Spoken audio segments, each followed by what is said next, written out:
here we are again, talking about independent wrestling. Probably the most consistently good wrestling on the planet. Yeah. And we had quite a few shows happen over this past weekend. And we're going to kick it off with Thursday Night Throws 2 from Attack Pro Wrestling and Dragon Pro. Yeah. Thursday. We don't do a lot of Thursday shows. Not often. But when the shows happen to do with the throws on Thursday, we'll cover them. Makes sense to have the show called Thursday Night Throws. Yeah. On said Thursday night, Flash Morgan Webster defeated Brandon White, while Bohr defeated Josh Hawley, no relation. Hashtag CCK, Elijah, Posada, and Kagi? Kagi? Kagi. What's Jake from State Farm wearing? Kaggies. They defeated the Alaskan Bush Bros, Reg, Bino, and Sophia Ari. Big Grizzly defeated Fat Cat Lloyd. It's a battle of the animals that like to dig through trash. Should have put that on Animal Planet. Drew Parker defeated Cal Adams, and Kyle Fletcher and Mark Davis successfully defended the tag titles against the Anti-Fun Police. Congratulations. The rest of the following 3 shows happened on Saturday, Yes. the 5th, starting with CCW's Once in a Lifetime, where Ace Romero defeated Ken Broadway, Smiley, Mike Greca, Brendan Watts, Jason Gorey, Kit Osborne, Pandita, Jimmy Lloyd, and Anthony fucking Stupid Glasses Bennett in the 10-man aerial assault match. That's why it's called Once in a Lifetime, because a guy the size of Ace Romero should not be winning a ladder match. Maxwell Jacob Feinstein defended the Wire Championship against John Silver. Storm of Entrails defeated The Awakening and Hideki Hosaka and Raijin Yaguchi in a triple threat tag team match.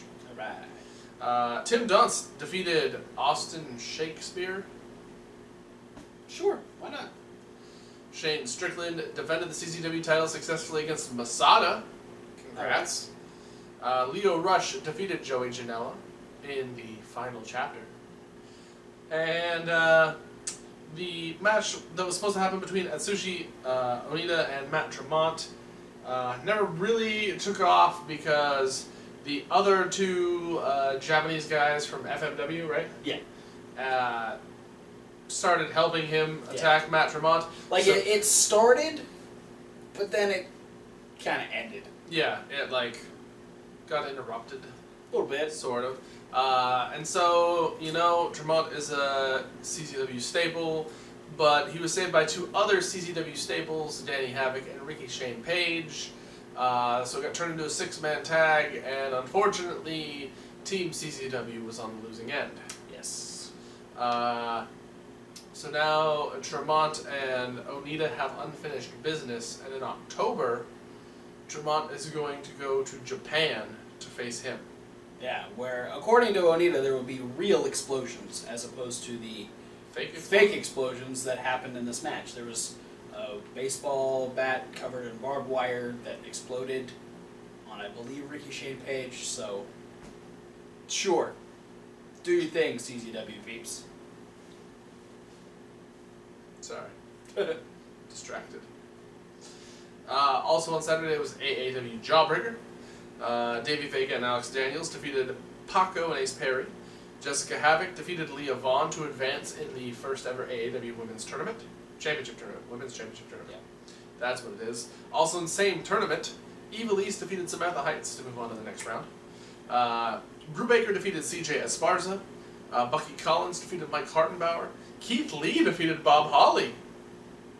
I didn't see that coming, to be completely honest. Really? Yeah. Alright. In a 6-pack challenge, Myron Reed defeated Eric Cannon, Cody Rice, Juntai Miller, Jake Something, and Brett Gakia.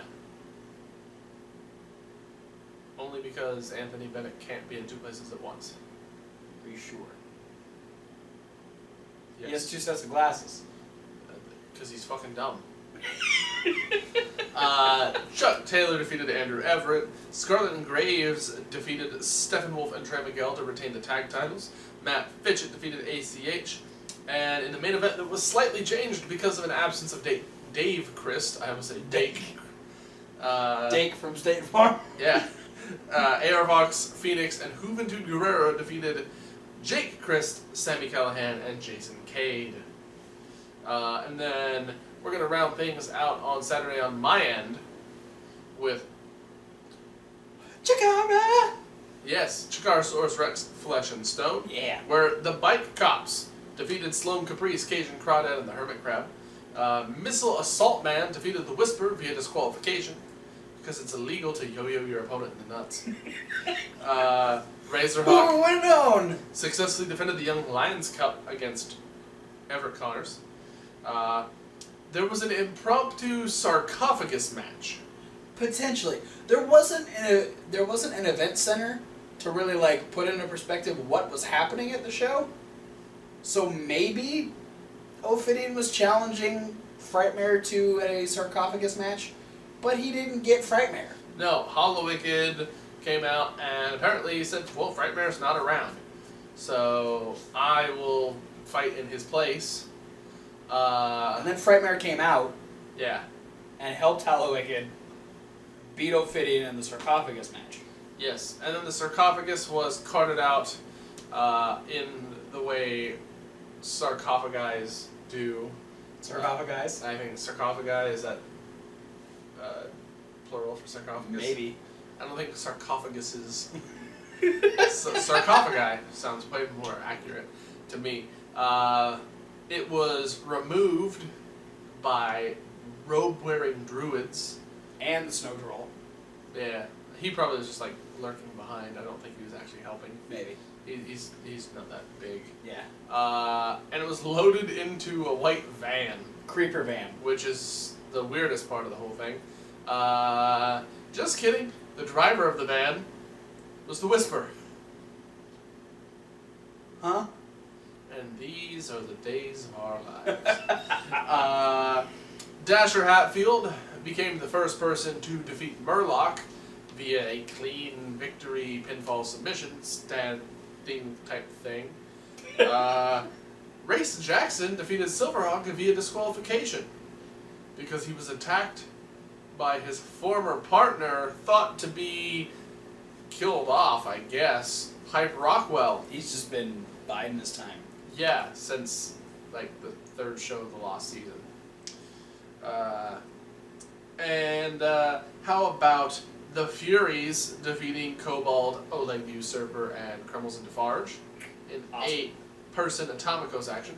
And in the main event for the Grand Championship, Juan Francisco de Coronado successfully retained against Rory Gulak. Post that match, there was an encore match where Mr. Touchdown defeated Jeremy Leary. Sounds like a solid Chikara show. Other than the fact that y'all abducted my boy, Ophidian, and I don't like that. Mike, we need to talk. I don't like the way you're booking things for Ophidian. I'm going to shoot it over to you because you also have 2 things to talk about that happened on Saturday. I had heat stroke. Not myself. Full Impact Pro put on a show called Heat Stroke. This was in Ybor City, Florida, where we had Liam Gray, Mason Tyler, and Talon were in a triple threat match, but that match was deemed a no contest after Drennan, Pero, and Odin's son came out and just demolished everybody. This then turned into a 6-man tag where Drennan, Pero, and Odin's son defeated Mason Taylor, Liam Gray, and Talon. We had Leon Ruff defeat Chip Day. Jarek 120 defeated Barrett Brown. Aria Blake defeated MJ Jenkins. Thomas Sharp defeated Teddy Stigma. Caleb Conley defeated Ethan Case. Priscilla Kelly retained the Shine Nova Championship over Stormy Lee. John Davis retained his Florida Heritage Championship over John Schuyler. Fred Yehi defeated Tracer X to retain the Full Impact Pro World Heavyweight Championship. And then in the main event, there was another no contest. It was supposed to be the Hooligans defending the tag titles against the Ugly Ducklings. But Odinson and Pero came out, attacked both teams, and they held up the tag team titles, assuming that they're going to get a title shot soon. So we'll see where that goes. But I got one other thing to talk about, and we're still talking titles, because on Ring of Honor, Cody defended the ROH World Championship against the former champion Christopher Daniels in a 2 out of 3 falls match. We had a cool little video package promo from Cody talking about his rise to the championship, still emphasizing the fact that he hasn't signed an ROH official contract yet, so technically ROH and Sinclair Broadcasting don't own the title, he does. So yeah, really putting himself over. And then they played the banned, what they deemed the banned promo from Christopher Daniels. And this was an interesting turn of events because Daniels and Kazarian come out. And Kazarian is just reprimanding the entire crowd because at the show, you know, where a month ago they were chanting that Daniels deserved the championship, saying that, you know, this is the best thing for him, you know, he finally got the championship he's always deserved. And at the show, when Daniels was facing Cody, there were chants of Daniels sucks, there were chants of Too Sweet, Bullet Club, Cody, but no love for Christopher Daniels, and Kazarian was not having it. Neither was Christopher Daniels. Daniels was having it less. Christopher Daniels was instantly heel with this promo. He ripped into the crowd hardcore. One of the best lines he had was, you know, yeah, I heard a lot of people chanting Daniels sucks, but I heard a lot of Cody. You know, you guys were cheering for him so much, but you pussies weren't calling or weren't chanting anything when he was Stardust. Now were you? Hey yo. So yeah, I had somewhat. I didn't really vocalize this on the show, but I was fairly perturbed that Daniel's title reign was so short. Yeah. This promo, however, for me, like, made up for the short title reign. Yeah. Because I feel like I feel like Ring of Honor knew that this was going to happen just because the amount of traction that Cody Rhodes has gained over the last year. Well, and on top of that, you know, Cody is part of the most popular thing in wrestling right now. Yeah. And the fact that he's been doing great things everywhere he's gone. Yeah, no, he's picked up so much traction. He's so over everywhere he goes. Even when he's playing heel, I mean, you still see the pictures of, like, him helping out and him being nice to people and stuff like that. You know, he's gained so much of a huge fan base since being back on being on the independent scene. Yeah. Can't even say back on the indies because he never was on the indies. You know, that it's like, hey, yeah, you know, he's over as fuck. Yeah, and, you know, as much of a draw as Daniels as champion is, Cody is a huge draw right now. Yeah. And, you know, you can attach any amount of members of the Bullet Club to it as you want, and it's crazy.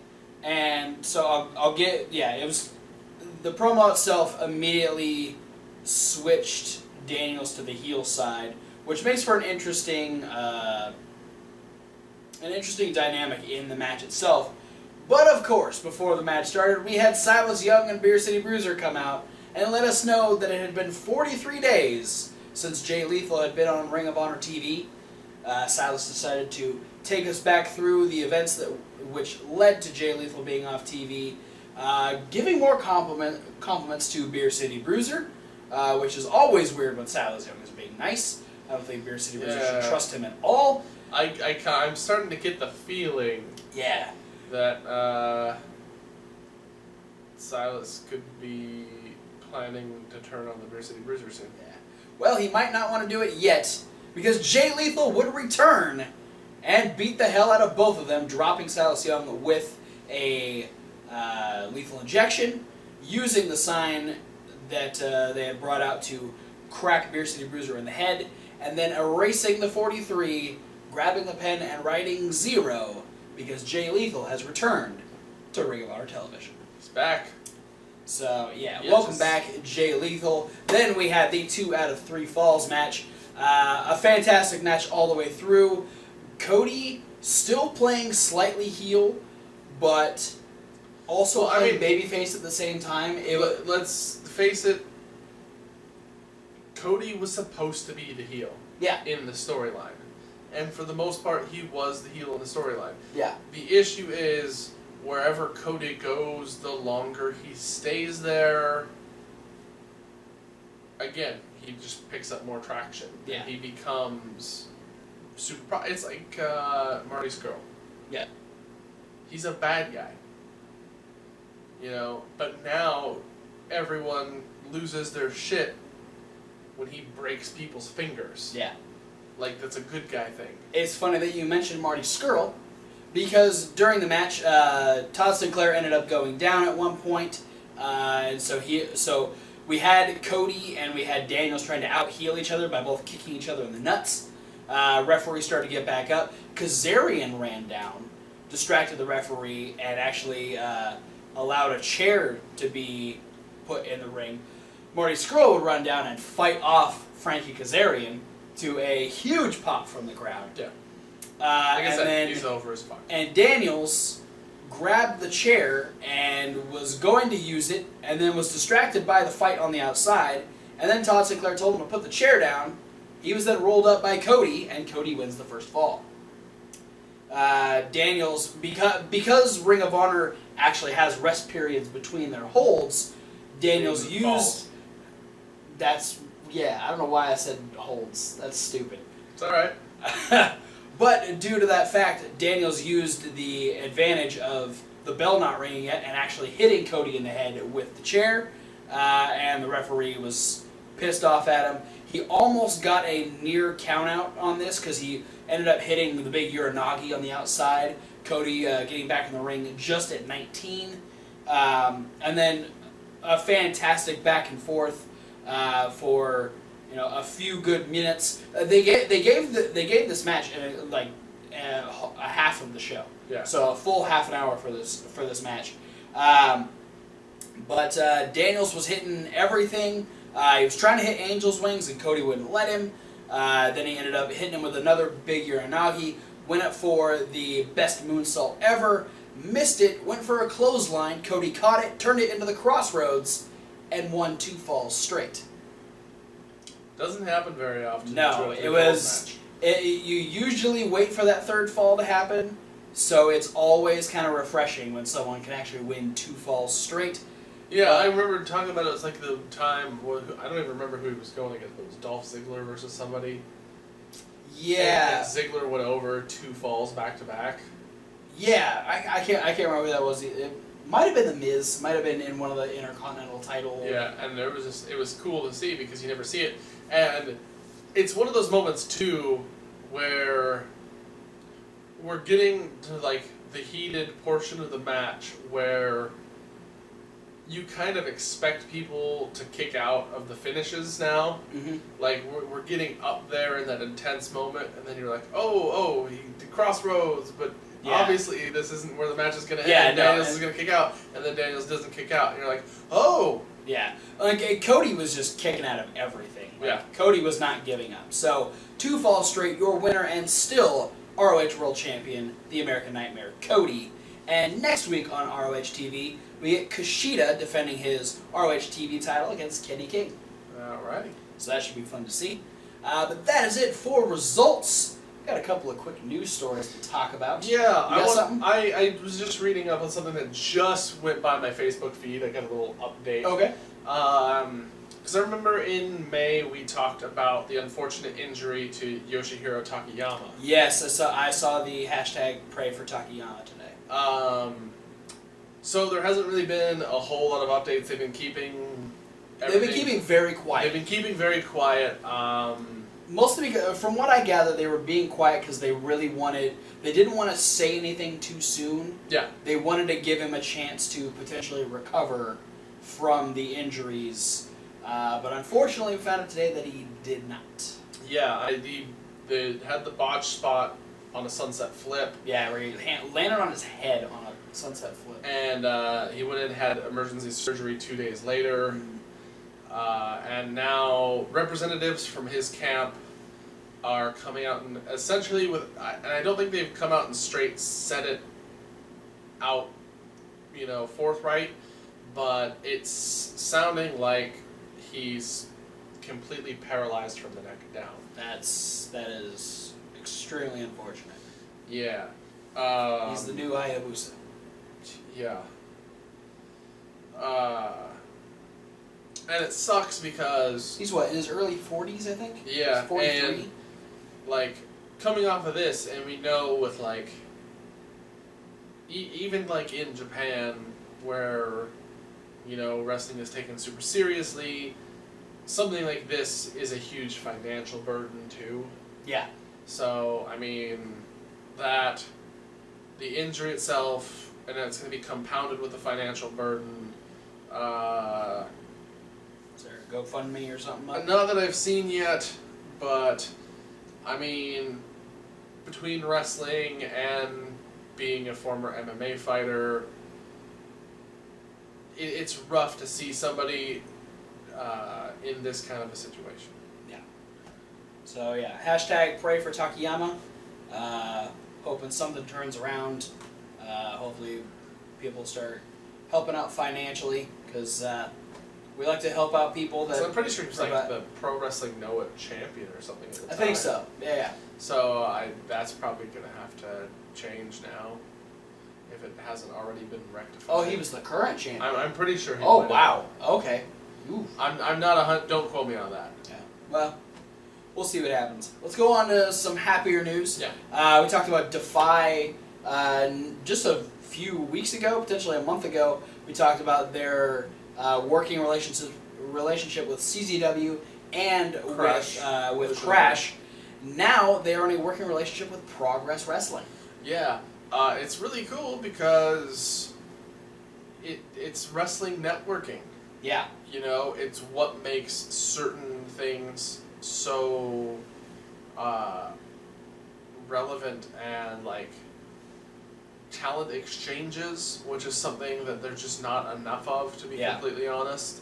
It's what makes the ROH, PWG, New Japan, CMLL, little four-way action, so impressive. It's the same kind of thing when Chikara hosted the first ever National Pro Wrestling Day. Yeah. Where the whole card, every single match was from a different promotion.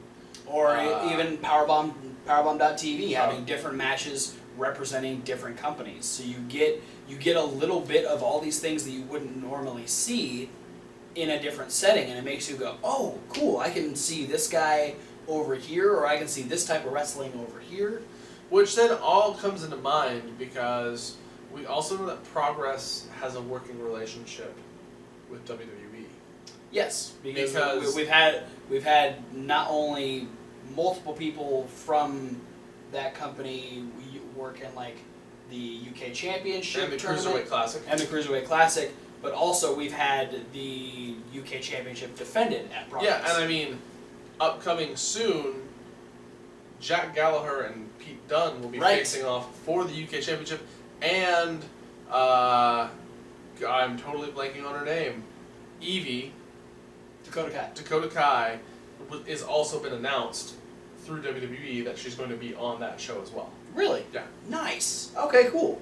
So yeah, it's nice to see this type of stuff opening up in wrestling, because you think back, when there were territories, there was a lot of competition, but you had people kind of going to these different areas and just showing off what they can do. And so when you have places that don't get the exposure that WWE does, but then you send some WWE guys over there, it helps out that company in particular.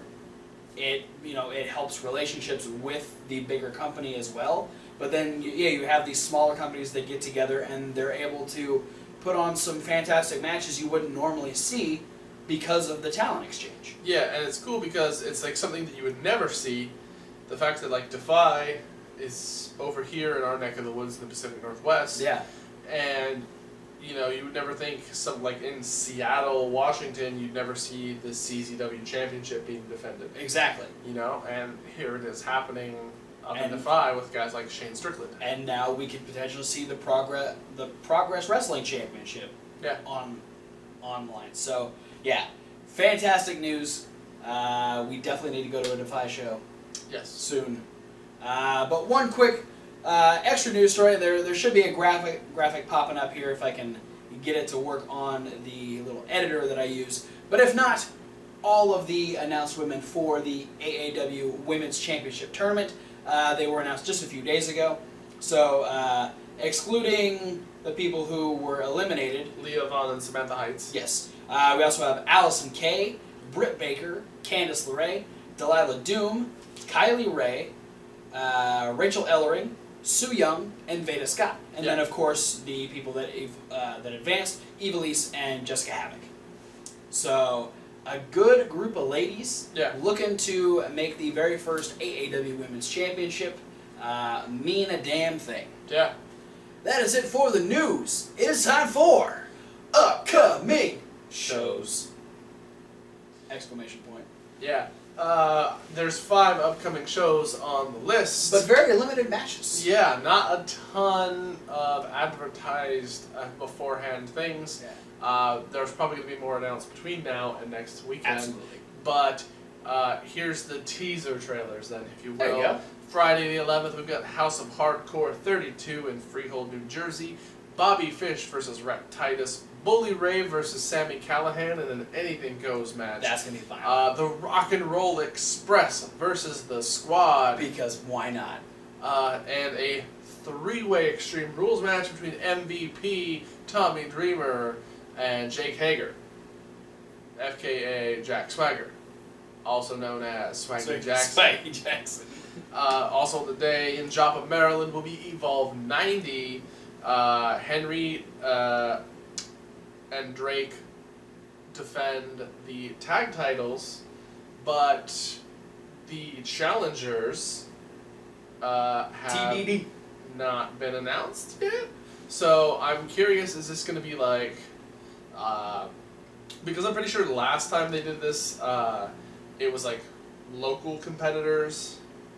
Yeah. From like somewhere in Chicago area, Midwest region. I think you're right. So I'm like, is this going to be up in the New England area? Is it going to be like some team that's local to that area? Or is it not announced because it's going to be like a cool surprise team? Or is it going to be like 2 random Evolve guys that, we wouldn't expect to team together?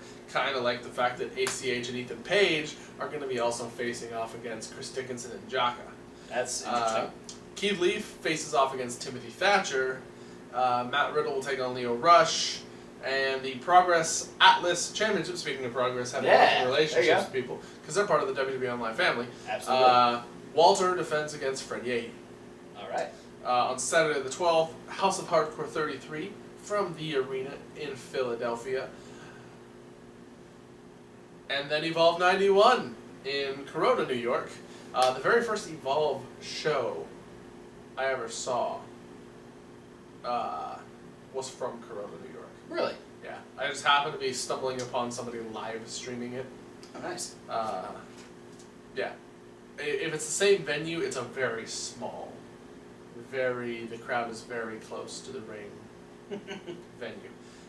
We've got ACH versus Ethan Page.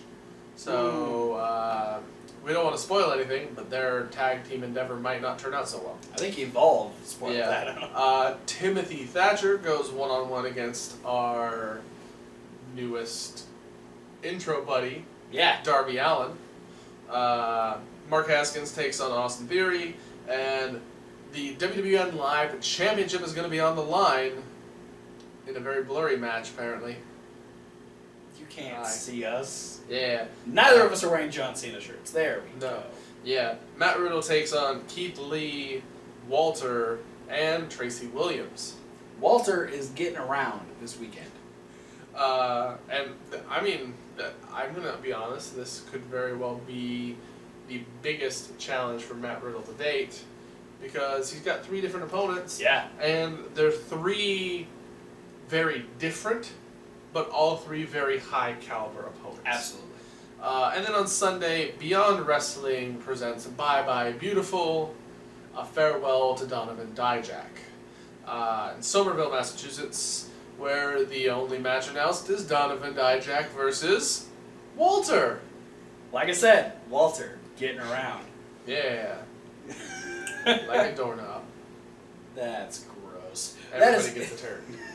Oh, that is it for the indie news, guys. Thanks for watching. Don't forget to like, comment, subscribe. Click the links. There's a whole lot of links, but the important links are the links that are above our links. Can I say links more time in one sentence? I don't know. Let's try to fit in a plug for Jack Link's Beef Jerky, not a sponsor. What about Link from Rhett and Link? The link He from is Rhett and one Link of the many links. eating links for Jack Link's Beef Jerky while playing Link on Super Smash Brothers. There you go. But the most important links, of course, he said, are the ones at the top, because we want to add more based on your suggestion. Using our social medias, send us links to your favorite and or local promotions using their Facebook pages, their websites, their YouTubes, wherever we can get a little bit of what they got going on, and preferably within 24 hours. We need upcoming shows and results. If we like what we see, we'll not only continue to talk about them, but we'll give you a shout out for bringing them to our attention. You don't believe us? Ask Yeah Boy or Jamie. Yeah, that's why we talk about Full Impact Pro and Attack Pro Wrestling. So that's how that works. Also, check out the podcast. That's one of the links. And check out Reasonable Wrestling Fans. That's Reasonable to W. I swear to God, those punishment videos are coming out. The heat was fucking with my computer, so I haven't been able to edit yet. But they are coming out. I gave him an out. The what? Nothing. Anyway, so they're coming. And there's also going to be a top 5, so stay on this YouTube channel. Yeah, because you won't get that in podcast form. Exactly. But for now, guys, thanks for watching. We'll see you at whatever video you decide to watch next. Fuck Anthony Bennett, right? Is that where we're going? Too sweet to that. Fucking stupid classes wearing fuck. Alright.